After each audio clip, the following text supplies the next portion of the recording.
திருமகள் TV பல்சுவைகள் படைக்கும் பாசறை.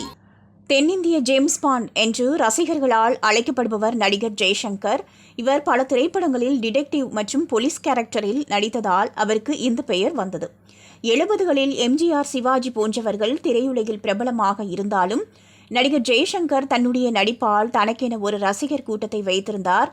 அவர் நடிக்க வந்த புதிதில் அவருடைய சம்பளம் மிக குறைவான அளவே இருந்தது. இவர் ஒரு படத்திற்கு சம்பளமாக சில நூறுகள் மட்டுமே வாங்கியுள்ளார்.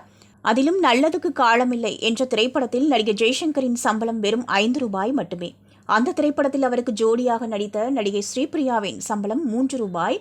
இதை நம்ப முடியவில்லை என்றாலும் இதுதான் உண்மை. இந்த படத்தின் மொத்த பட்ஜெட் 50,000-ஐ தாண்டவில்லை என்பது கூடுதல் தகவல். இந்த படம் மட்டுமின்றி அன்றைய காலகட்டத்தில் வெளிவந்த பல திரைப்படங்கள் குறைந்த பட்ஜெட் படங்களாகவே இருந்தன. இப்பொழுது எடுக்கப்படும் குறைந்த பட்ஜெட் படங்களின் செலவே கோடிகளை தாண்டும். அதிலும் பாடல் காட்சிகள் என்றால் கட்டாயம் வெளிநாட்டுக்கு பறந்து விடுவார்கள். மேலும் படத்தில் நடிக்கும் நடிகர் நடிகைகள் தங்களுக்கென்று தனி சாப்பாடு, கேரவன் போன்ற பல வசதிகளை எதிர்பார்ப்பார்கள்.